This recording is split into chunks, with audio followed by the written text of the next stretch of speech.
Poštovani gledatelji, dobra vam večer na početku još jednog otvorenog Hrvatske televizije. Treba li teritorijalno reorganizirati Hrvatsku u 5 regija ili je to uvod u dezintegraciju države? Ima li dugoročno novca za više od 400 općina i 128 gradova? Kakva je budućnost 21 županije? To analiziramo večeras u Otvorenom u kojem gostuju Zlatko Komadina, Dobro večer. Tomislav Tolušić, Dobro večer. Ivan Koprić, Dobro večer. Josip Salapić Dobro večer. i u pulskom studiju Boris Miletić. Dobro večer. A uvodni prilog pripremio je Tomislav Kalausek. Toliko spominjana reforma lokalne samouprave ni u mandatu ove vlasti neće se dogoditi, iako su je početkom godine najavljivali.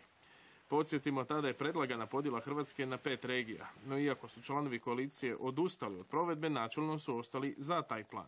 Što se HNS-a tiče, dakle mi bez ostatka se zalažemo za to da se Hrvatska regionalizira i da se racionalizira mreža lokalne samouprave. Međutim, treba reći da se tom poslu, dakle reformi lokalne samouprave, ne smije pristupiti ni čekićem ni sjekirom. Jer su to osjetljiva pitanja, radi se naime o razini funkcioniranja države na kojoj građani ostvaruju najveći dio svojih samoupravnih prava koja im pripadaju po Ustavu. No profesor Akrap s Ekonomskog fakulteta kaže, ova je tema već 150 godina zadnje utočište političara u trenucima financijske krize. Od polovice 19. stoljeća do kraja 20. stoljeća niti jedna država u našem okruženju, dakle osobito Evropska unija, nije imala toliko promjena upravno-teritorijalnog ustroja. A što to znači? Da niti jedan nije valjao.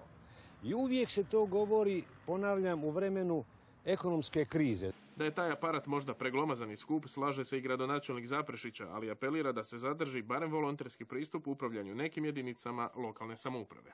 Negdje predsjednik ili načelnik općine može biti volonter, ali treba ostati nivo ustroja barem jednim dijelom na prostoru gdje živimo. Hrvatska je visoko centralizirana zemlja, među najviše u Europi. Danas u prostorima manjih sredina se 30 do 40% lošije živi nego što se živi u velikim gradovima i to je katastrofa za Hrvatsku kako danas, tako i sutra. A točno, to je posljedica lošeg teritorijalnog ustroja, dodaje Akrap.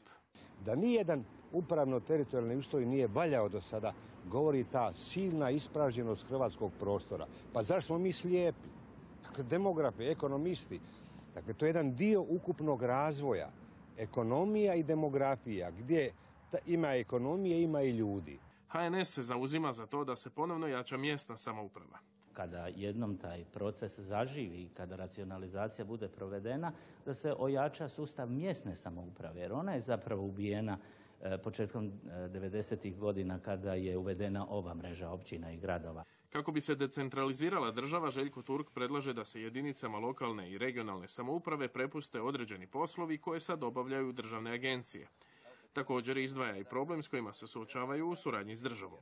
Gradovi u toku godine dobivaju nove promjene, u toku fiskalne godine nove promjene zakona kojima se direktno utječe na njihovo punjenje proračuna, pa je nestabilnost punjenja proračuna zbog državne nefleksibilnosti s jedne strane i sa druge strane na nepravovremeno planiranje države kao centralne vlasti u smjernicama razvoja. Pa kad riječ o proračunu za 2015. godinu koja je pred nama, od države nema još novih smjernica. Bilo kako bilo, ova će se tema opet povlačiti po medijima, a najčešće u predizborno vrijeme.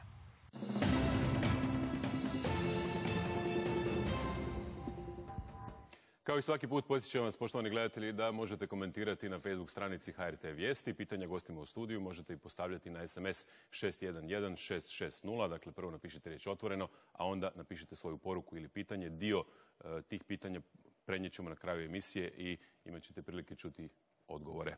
Dakle, čuli ste tko su gosti. Gospodine Komadina, plan 21, na početku mandata puno obećanja.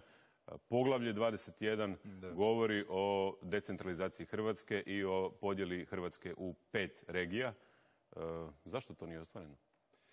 Pa teško mi je reći zašto u ovom trenutku. Pretpostavljam se okolnosti u kojih se sve snašlo i drugih poslova koje je vlada imala jednostavno valjda nije došlo na red, da tako kažem. Ali bih ipak nešto rekao da je jedinu decentralizaciju od nakon teritorijalnog ustroja 1993. koje je za vrijeme gospodina Tuđmana nacrtana, da tako kažem, i oživotvorena, proveo i zapisao u programe SDP. Tada za vrijeme vlade Ivice Račana prva decentralizacija nekog školstva, dijela, zdravstva i tako dalje.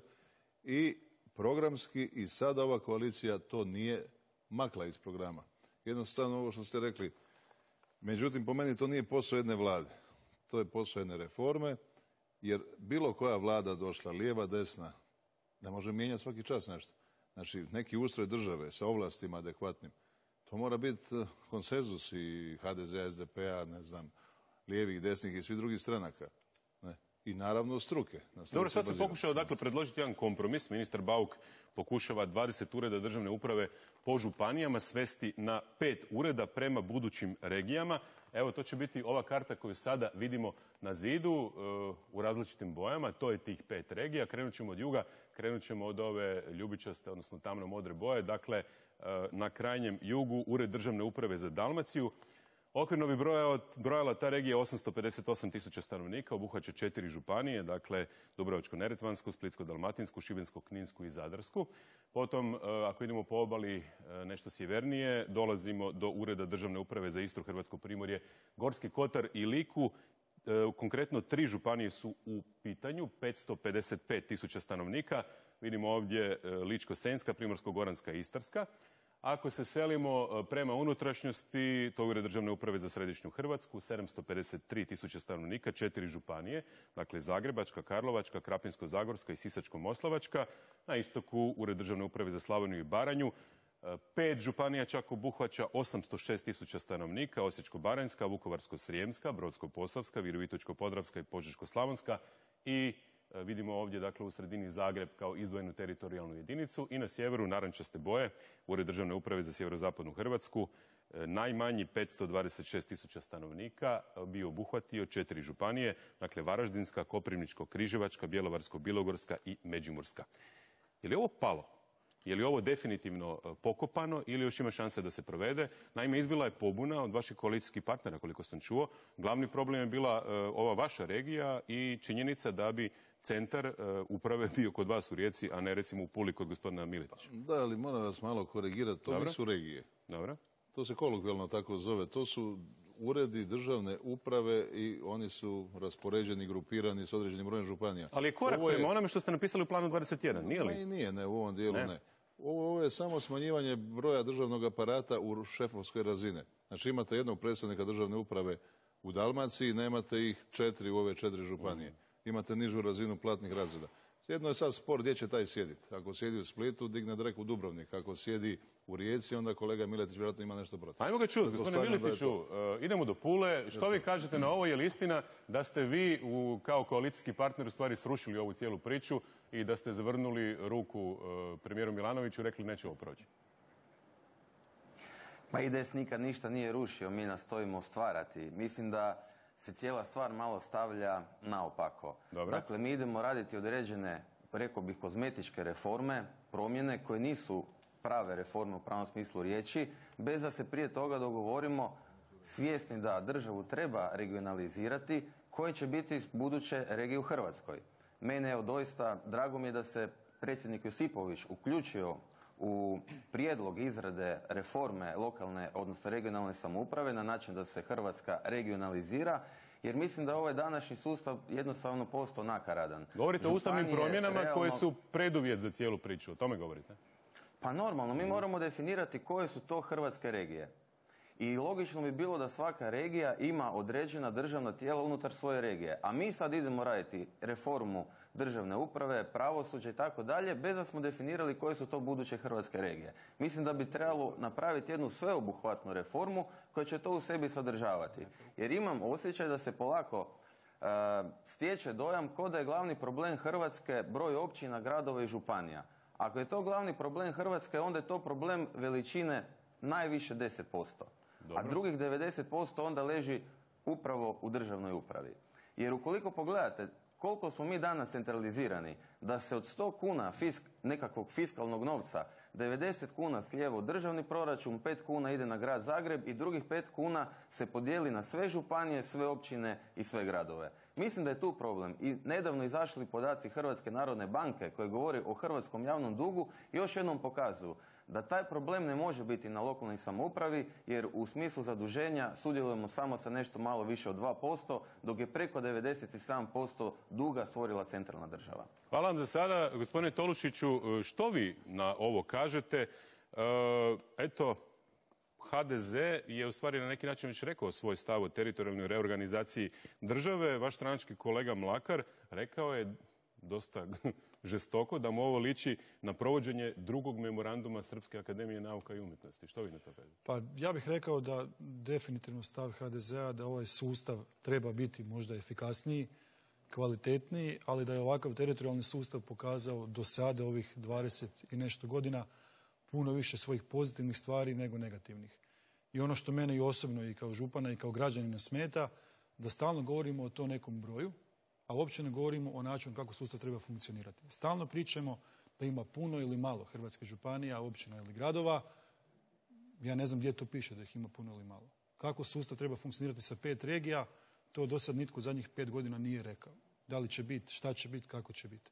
Danas ovo što se događa u državi, ja mogu konkretno reći za svoju županiju, gdje nam se ukidaju sudovi, gdje nam se ukidaju bolnice, gdje nam se ukida željeznički promet, gdje nam se ukida carina, mirovinsko, zdravstveno, nas to nešto ne zboli, nego utječe na kvalitetu života naših građana i to je dio definitivno državne uprave, ne samo lokalne i regionalne, ali ovo što je rekao gospodin Miletić, to definitivno stvara nama probleme i čini to da je naše područje definitivno sve više i više zaostaje i da ljudi iz ovog područja odlaze. Ne samo iz Virovitičko-podravske županije, nego praktički iz svih županija koje su van ova 4-5 gradova u Hrvatskoj koji nešto na razini Hrvatskoj znači. Vi ste digli pobunu i kada se dogodilo ovo, molim Režiju da nam pokaže drugu kartu. Dakle, podjela Hrvatske na 2 statističke regije. Vidimo kakva je to situacija. Dakle, kontinentalna sadržava 13 županija, Jadranska Hrvatska 7 županija. Ovo je bilo potrebno zbog lakšeg povlačenja sredstava iz briselskih fondova. Što vas ovdje smeta? Pa ja opet ću se vratiti na primjer Virovitičko-podravske županije koja nažalost ima najniži indeks razvijenosti u Republici Hrvatskoj, jer smo i prometno i gospodarski nažalost zaostali, ali po ovoj karti je manje razvijena Rijeka, Zadar, Split, Dubrovnik, recimo od grada Slatine, grada Orahovice ili recimo grada Požege ili grada Pleternice. Prema tome, poruke investitorima koji mogu povlačiti novce iz EU fondova, nemojte doći u Virovitičko-podravsku ili Požešku-slavonsku, one su razvijenije. Znamo stvari, Zagreb ovdje podiže prosjek. Mi smo se preko noći, kad se ova karta stvorila, probudili 4 puta bogatiji. Zagreb se probudio duplo siromašniji. I naravno, s ovom kartom Zagreb može povlačiti više novaca iz EU fondova, ali definitivno smanjuje nama naše kapacitete i u svemu tome, pogotovo Slavonija koja je gospodarski bila najnerazvijenija, najviše gubi u svemu ovome. Profesor Kopriću, zašto je ovo bilo potrebno? Ovo je jedna od mogućih statističkih podjela Hrvatske. Mi smo 3 puta mijenjali statističku podjelu i ova je sad zadnja koja je prijavljena kod Eurostata. Podijeljena su bila doista mišljenja oko njezine prijave. Jedna je argumentacija o kojoj je iznio Tolušić, dakle da bi možda trebalo ipak formirati 5 regija ili 4 regije koje bi bile nešto realnije u tim svojim pokazateljima, a prevladala je na kraju ova sa 2 regije, jednostavno zato što na razini čitave Hrvatske ona pruža veće mogućnosti povlačenja sredstava. Naravno da je onda tu su pojedini dijelovi Hrvatske prošli bolje ili lošije, ali čitava Hrvatska je tu po izračunima kolega koji su to radili prošla bolje. Zato je to prijavljeno. To ne znači nikakvu političku podjelu, to je čisto pitanje prijave na projekte i zapravo što se mene osobno tiče to ne znači gotovo ništa, jer jednostavno mi imamo problem u tome da naše lokalne jedinice su tako slabe, veliki dio njih, možda 3/4, da se uopće ne mogu prijaviti ni na kakve europske projekte jer su premale i nemaju nikakvi kapacitet da sufinanciraju, jer nema besplatnog europskog novca koji će sad najedanput početi teći u potocima, nego se za svaki projekt traži sufinanciranje. Mi smo nedavno imali jednu raspravu u Saboru gdje su sami gradonačelnici malih gradova istakli probleme koje imaju jer jednostavno ne mogu namaknuti onaj dio sufinanciranja, dakle ne mogu se jednostavno prijaviti na projekte. I to je jedan od razloga zašto treba ići u reformu.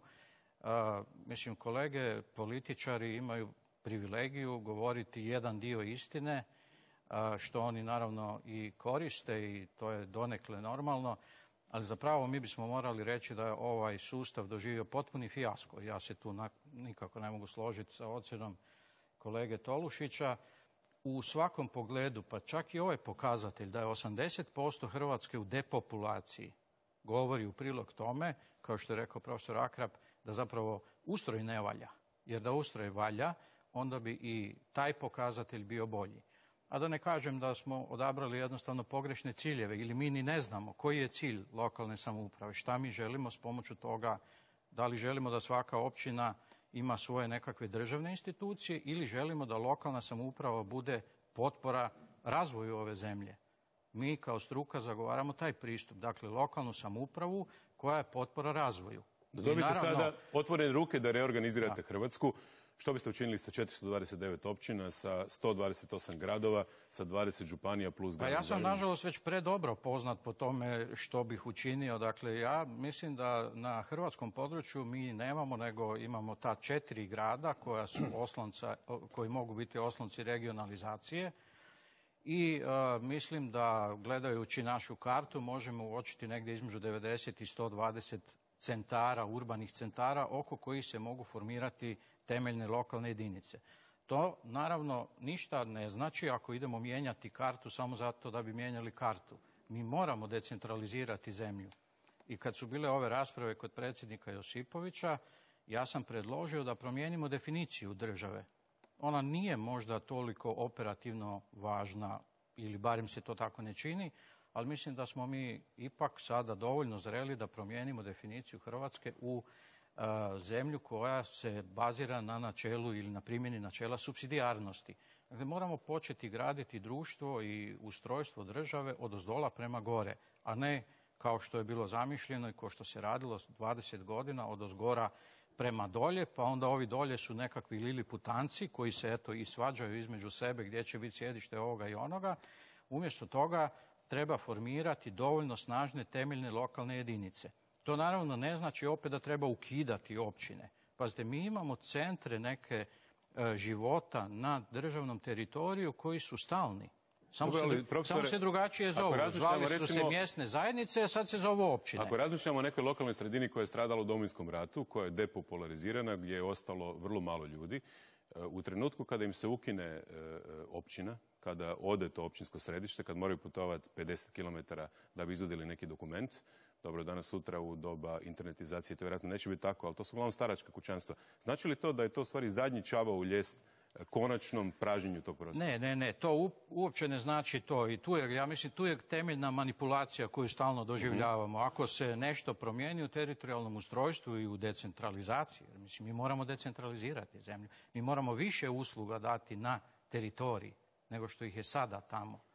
Ali da bismo to mogli, moramo imati nekakve ozbiljne lokalne jedinice koje to doista mogu. Pa kako može jedna lokalna jedinica koja ima jednog zaposlenog, što ona može svojim građanima pružiti? Ništa.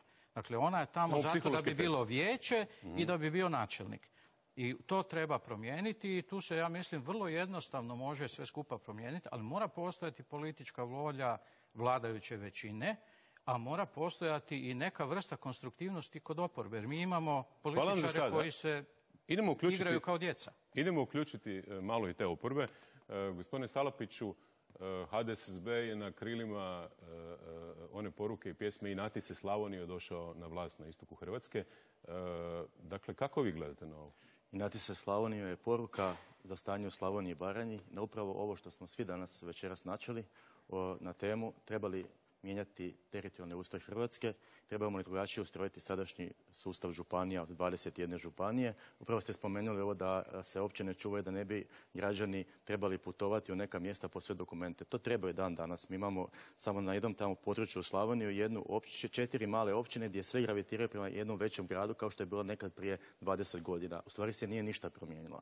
Mi smo tom porukom Inati se Slavoniju u županiji Osječko-baranjskoj kod nas je HDSSB već dugi niz godina vlada županijom, odnosno upravlja županijom. Mi smo prvi koji smo predložili ukidanje, odnosno preustroj ovakvog modela županija, kako imamo danas.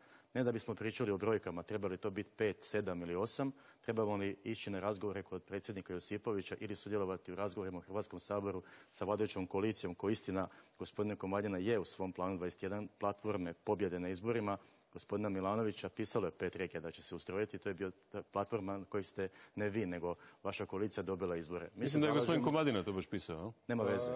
Mi se zalažemo za jedan prije svega nacionalnu svijest da ovo što danas imamo ne valja. I ovo što je gospodin Tolušić rekao, ja se bojim da je tu branjenje pozicija koja stranka u kojoj županiji ima većinu, koja stranka kojom županijom upravlja, da se tako svemu opire bilo kakvim reformama. Ako mi pričamo hoćemo reforme, a bilo koji zakon, pa upravo ste spomenuli zakon o ustroju državne uprave u drugom čitanju, zakon se povukao sa dnevnog reda Sabora zbog odustanka jednog od partnera vladajuće koalicije. To je neozbiljno i totalno glupo za Hrvatski sabor da se mi u nečem složimo, traži se potpora oporbe, mi kažemo u redu treba mijenjati sustav državne uprave, idemo uvesti 5 ureda državne uprave, što je istina regionalizacija Hrvatske na mala vrata. To je priprema za pravu regionalizaciju Hrvatske na velika vrata. Ovo što ste vi pokazali kartu sa 5 ureda državne uprave od kojih čujemo večeras da se od toga odustalo, to je u stvari otvaranje vrata ka uvođenju regija u Hrvatsku. I mi ne trebamo smatrati regije kao neprijatelje županija. Sjetite se 1993. godine pokojnog predsjednika Tuđmana zašto su uvedene županije. To je povijesno politički razlozi 1993. godine. Mi danas živimo u 2014. godini, želimo povlačiti sredstva iz fondova Europske unije, želimo bolji život, ostanak mladih ljudi u našim županijama. Franjo Tuđman se bojao dezintegracije države, pa nije išao na regije. Mislite da je to razlog uvođenja 21? Mislim da je pričati o 1993. i 2014. Potpuno drugačiji su uvjeti i političkog i pravnog i ekonomskog sustava zemlje. I ako ne napravimo konačno pravi šok i rez u državi, mi ćemo propasti do kraja u gospodarskom smislu. Idemo do grada Pule, idemo do gospodina Miletića. Gospodine Miletiću, mnogi ljudi se u stvari pitaju šta radi ta silna birokracija. Evo, u gradovima puno zaposlenih, pa dođe neki novi gradonačelnik, pa zaposli i ovoga i onoga, pa to se akumulira iz izbora u izbore. Što rade županije, što rade gradovi, kako kod vas to funkcionira u Istri? Čujem da IDS sve kontrolira. Pa možda se želi takva slika poslati, no ja ću vam reći iz mog osobnog iskustva. Dakle, ja sam preuzeo vođenje grada Pule točno 29. lipnja 2006. godine i nedavno sam napravio analizu upravo u pitanju broja zaposlenih kako u gradskoj upravi, tako i u javnim komunalnim društvima i ustanovama. Vi ste po stranačkom kriteriju, po stranačkoj knjižici ili po VSS-u ili kako to? Ne, mislim po tome koliko je bilo zaposlenih kada sam preuzeo grad Pulu, što smo međuvremenu od dužnosti morali uvesti, od, izdavanja građevinskih dozvola nadalje. Uglavnom, mi smo uspjeli gradsku upravu neto smanjiti za 25% i uspjeli smo unutar komunalnih društava javnih ustanova broj zaposlenih smanjiti za 10%.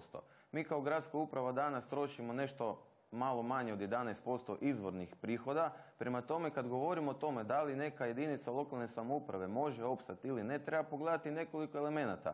Prije svega onaj gospodarski, ekonomski, da li ona to može izdržati, jer sigurno da nije ideja da jedinica lokalne samouprave bude sama sebi svrha. Dakle, novac koji se prihoduje u gradski proračun je u principu novac koji se prosljeđuje ili u izgradnju i održavanje komunalne infrastrukture ili u pružanje određenih usluga i programa prema svojim građanima. Od sporta, kulture, predškolskog odgoja, produženog boravka u školama, socijalni program, da ne nabrajam dalje. Prema tome, to treba biti svrha. Nije ideja tome da se proračuni gradova i općina povećaju zato što bi mi željeli biti bogati, nego ideja u tome da se upravo građanima omogući kvalitetni život i viši društveni standard. Dobro, ali kako stvari stoje, gradonačelnici, izgleda da će se proračuni gradova i općina upravo smanjiti sa ovom poreznom reformom i sa ovom reorganizacijom koju priprema vlada. Jer vas to brine, gospodine Komadina? Dakle, s jedne strane sve nas veseli, ljudi će imati veće plaće, treba bi, dakle, rasti neka potrošnja, pa u perspektivi nadamo se konačno i BDP nakon 11 kvartala.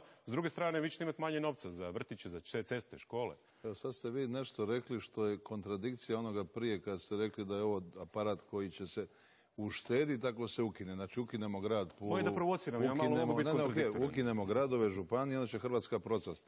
A ko će voditi javni prijevoz, vrtiće, zelenilo, uređivanje Gradovi i općine više manje služe društvenom i komunalnom standardu.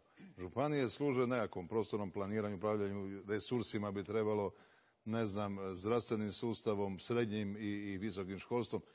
kad bi bile regije, da bude u cijelosti. A regije, naše županije nisu, to su invalidne regije. Mislim, i neće se spasiti niko ukidanjem, nego kad bi se provela prava decentralizacija, što Tolušić kaže, nije to samo teritorijalno pitanje, to je upravljačko i fiskalno, znači ovlasti i novac. Znači država se... novac će vam uzeti. Država se decentralizira na regije, nekih 5, 3, 6, govorim, ne nove županije ovakve. Država. A sve poslove, ono načelo supsidijarnosti, koje može obaviti grad, primarno zdravstvo, ne znam, obiteljska medicina, osnovne škole, pa to se sve može dati gradovima i općinama, ne? I neće vam se niko spasiti, što ste rekli tamo, ko će vam ostati živjeti, ne znam, u nekom našoj sredini ako nema radno mjesto. Ako se gube radna mjesta, logično se seli prema...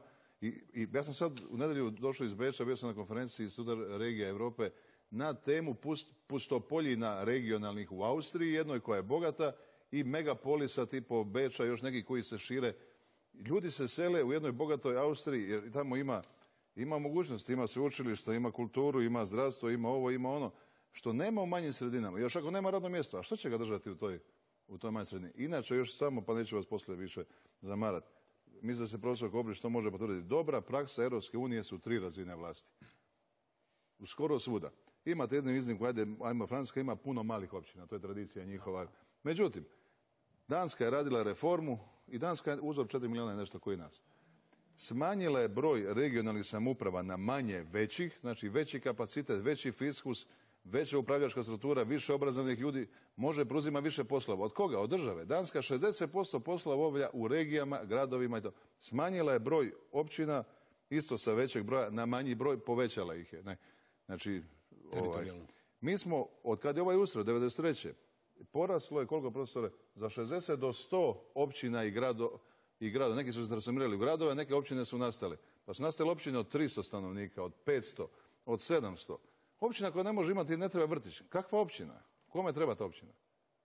Mislim... Dakle, načelo samoodrživosti. Idemo pogledati komentare naših gledatelja.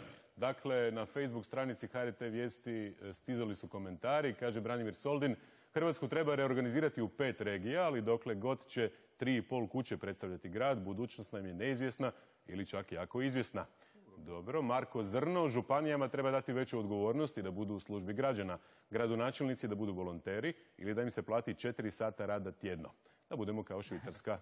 Sljedeći komentar, ovo volonterstvo, to ćete mi kasnije komentirati. Danijel Jušinski, definitivno treba, samo kako će to hrvatski jal podnijeti.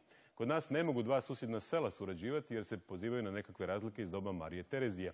A kako bi onda funkcionirali, na primjer, 2 grada koji su sada u 2 različite županije. Evo, malo prije smo imali taj primjer.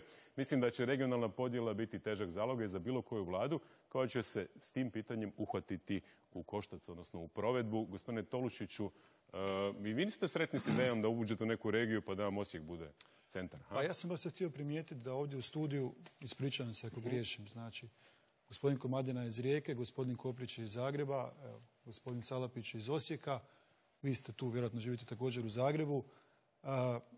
I realno, bez da se itko naljuti, vrlo malo znate što se događa zapravo u malim sredinama.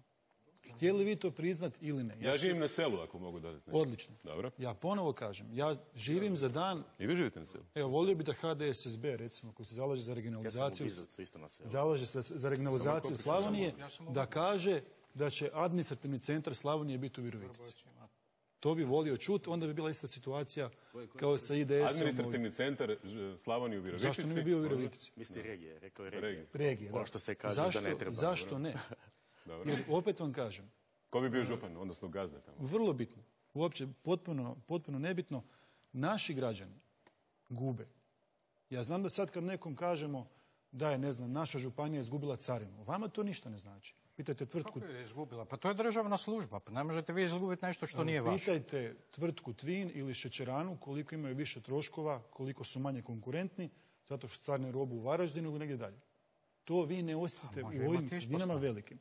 I nikad ne gubite ništa i ne razumijete, uz dužno poštovanje prema svima, šta građani u tim malim sredinama, odnosno manjim, a to je 60% stanovništva ove države, i u ruralnim područjima, i Virovitica i Slatina je ruralno područje, i Bizovac, šta gube sa tim.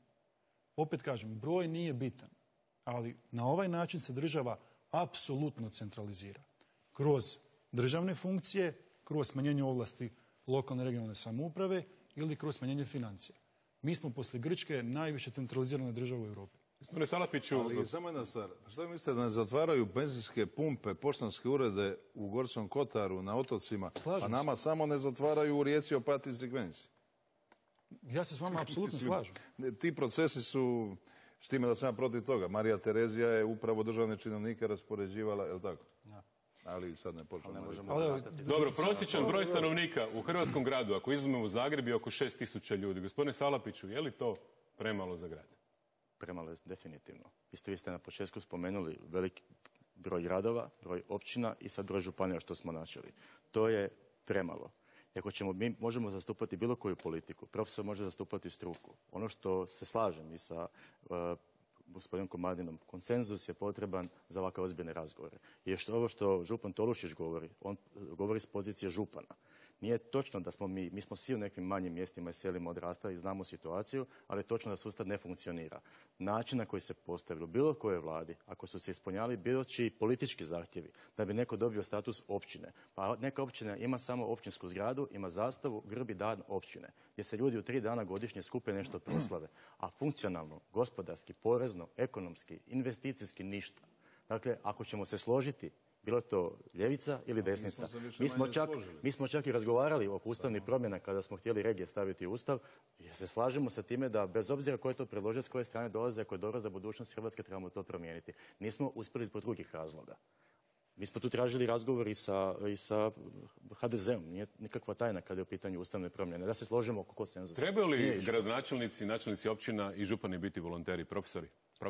Pa to je jedna od mogućnosti. Ja osobno ne vidim da bi baš gradonačelnici trebali biti ti koji će to predvoditi, ali ako bismo prišli nekoj transformaciji, onda svakako u tim oblicima mjesne samouprave, dakle tu bi vjerojatno ušla velika većina sadašnjih općina i jedan dobar dio gradova. To su dovoljno male lokalne jedinice gdje se te pozicije mogu organizirati kao volonterske. Možda bih odgovorio, ako mi date priliku, gospodinu Tolušiću, koji me osobno pokušava dezavuirati, tvrdnjom da živim u gradu Zagrebu. Čak nisam to niti nikad želio. Živim u jednom... Smatrate uvredom? Da, on to pokušava konstruirati kao uvredu. Ja živim u jednom malom gradiću koji se zove Vrbovec, koji je kao općina razdijeljen u 6 lokalnih jedinica, čime je napravljena jedna jedinica koja donekle funkcionira i 5 koje gotovo nikako ne funkcioniraju. Tako da, moje poznavanje terena, ja sam puno prije od gospodina Tolušića obilazio po Hrvatskoj, radili smo projekte od 99. Pa da, nećemo sad u detalje o tome kako smo to mi riješili između nas. Ali mislim da je temeljno pitanje ovo. Trebali bismo poći od činjenica, a ne od toga što nama paše. I ja bih jako volio doživjeti dan kad će gospodin Tolušić zastupati reformu, jer će to jednog dana možda baš njegova stranka zastupati, ko što je već radila. 2010. je HDZ donio odluku da se pristupa teritorijalnim promjenama. Ja imam članak gospodina Šeksa, objavljen u jednoj knjizi, gdje se on zalaže za 5 regija i 120 općina. Gospodine Salapiću, vi ste učenik gospodine Šeksa, kažu. Tako je. Stalo je tada 2010. godine zbog toga što su načelnici i gradonačelnici koji mogu biti saborski zastupnici, a tada su dolazili iz tih redova, stopirali takve promjene donošenja toga zakona, čak i u prvom čitanju. Ali gospodin... Ja bih izbacio načelnike i gradonačelnike iz Sabora. Ne izbacio, nego ne bih dozvolio da se kandidiraju. To je drugi par rukava. Ali neozbiljno, župani nikad nisu ni smjeli biti. Zašto, ne znam. Zakon je uvijek priječio, a samoupravne funkcije koji Nego ovo što ste rekli, pa ne možete valjda reći da će gradonačelnik Rijeke raditi u radnom odnosu u Viktor Lencu, na primjer, a onda će usput voditi grad Rijeku. Mislim, kako je rekao, kakvi volonteri? Volonteri malih općina, da. I taj zakonski predlog, ne predlog, nego rješenje i postoji, može biti volonter. Međutim, reforma, ova je stvar Ustava i stvar izbornog ciklusa. Pa ona se mora provesti na novom ustroju, na novom ciklusu kad budu lokalni ili regionalni izbori. To je tek za 3 godine najranije ili za 7, znači plus 4. I druga sad treba Ustav mijenjati. Pa u Ustavu je definirana regionalna, lokalna razina. Ali ne ga mijenjati, mislim, mi svaki čas bi neka politička stranka mijenjala Ustav, evo sad bi ga i mijenjao predsjednik, mijenjali bi ga ove udruge, kako se zovu, što skupljaju referendum tamo neki. Svi bi mijenjali, pa nije Ustav čarape da se mijenja svaki čas. Imamo mi ustavu područnu koja nikad nije doživjela nikakvo mjesto u Ustavu. 200 godina. Britanci ga ni nemaju. Idemo pogledati komentare naših gledatelja koji su nam stigli putem SMS-a. Goran iz Splita kaže, pa gospodo draga, reorganizaciju Hrvatske je trebalo napraviti kad se osamostalila od zla zvanog Jugoslavija. Bojim se da je sad kasno smanjivati županije. Sljedeći SMS, svakoj skupini koja može samo financirati svoju općinu, županiju ili državu treba dati to pravo. Ovo zvuči vrlo logično. Poštovani gosti, slažete li se da je regionalna razlikovnost identiteta jedne države kulturno bogatstvo, a ne tendencija dezintegracije nacionalnog identiteta? Dobro, evo je pitanje, to ćete se svi složiti. Još jedan. Svaka vlada se boji da bi zbog decentralizacije izgubila izbore, jer uhljebi ne bi dali glasove toj vlasti. Znamo da je to dobar primjerak glasova. Sva ostala nagađanja i obrazloženja su laž. Drugo pitanje je kamo nakon decentralizacije s uhljebima. Dobro. Dakle, pretpostavljam da bi se smanjio nešto broj birokrata raznoraznih. Stupanj demokratizacije vam je veći sa stupnjem decentralizacije. To je svuda tako. Dobro. Komentar. Čisto kao primjer. Ja opet prema kraju. Govorim o svojoj županiji. 41 zaposleni, najmanje u Republici Hrvatskoj. Nešto malo manje od 5% znači novca cjelokupnog proračuna se troši na plaće. Agencija za boce pod tlakom ima više zaposlenih nego Virovitičko-podravska županija. Za naše građane smatram, uz svo poštovanje prema agenciji, da se niko ne naljuti, da je ona bitnija, naša županija, za naše građane nego agencija, recimo, za boce pod tlakom.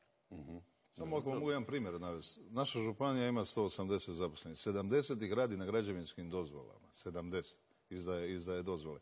Osnivači smo 100 pravnih osoba, 66 škola, 8 zdravstvenih ustanova, 10 lučkih uprava.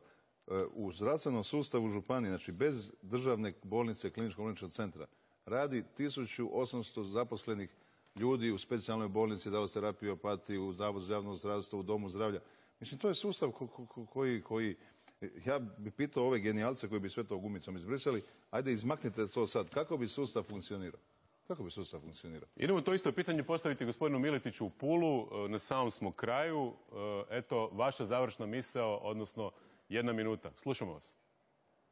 Pa evo, reći ću 2 primjera. Jedan je pozitivan, drugi je negativan. Kad je država odlučila spustiti izdavanje građevinskih i lokacijskih dozvola na županije i gradove, pokazalo se da se taj proces ubrzao. Mi smo naslijedili ogromne zaostatke, preuzeli smo te ljude, s tim istim ljudima uz drugi način rada zaostatke smo riješili, danas se dozvole izdaju puno brže.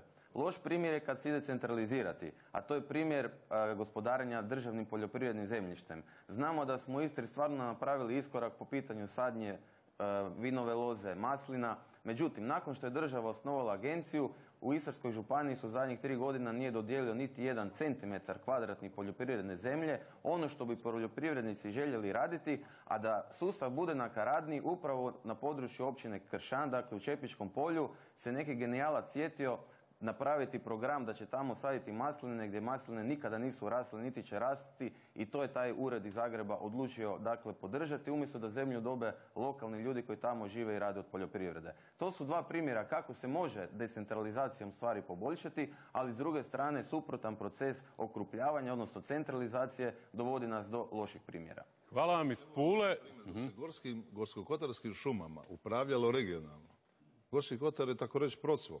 On je se razvio, imao je društveni i komunalni standard. Od kad Hrvatskim šumama upravlja se centralno, mastodont poduzeće Hrvatske šume, Gorski kotar jedva na zelenu granu. Dobro, nadam se da ćete pustiti ljude u šume, jer ovaj ledolom je napravio stvarno katastrofu. A gledajte, ko živi u šumi, pazite logiku, ko živi u šumi ima samo taj resurs. Koji on drugi resurs ima? Ima to drvo. Znači, šumarstvo je drvna industrija. I onda mu to uzmeš, upravljaš sa strane i odvedeš mu ća. Na samom smo kraju. Završna rečenica ide vama, gospodine Salapić. Čujem da gospodin Glavaš dolazi u četvrtak u Osijek, ili točno? Gospodin Glavaš dolazi u Osijek i on je jedan od prvih koji je prije 8 godina rekao da Hrvatsku treba regionalizirati, kako mi danas pričamo 8 godina nakon. Dolazi na suđenje? Dolazi kao privatni tužitelj na temelju međunarodne pravne pomoći. Neki njegovi dojučerašnji prijatelji i suborci i suradnici su dali određene izjave koji se trebaju sramiti i dolazi kao tužitelj reći što ima reći o tome. Dolazi u Hrvatsku nakon 4,5 godine. Nema veze sa decentralizacijom, ali je zgodna tema za neku buduću emisiju. dakle, ročište između gospodina Vrkića i gospodina Glavaša. Hvala vam lijepa na gostovanju večeras u Otvorenu. Hvala i vama, poštovani gledatelji, na pozornosti. Ostanite uz program Hrvatske televizije, ostanite uz Kuću od karata. Sutra će s vama biti kolega Domagoj Novokmet. Laka vam noć.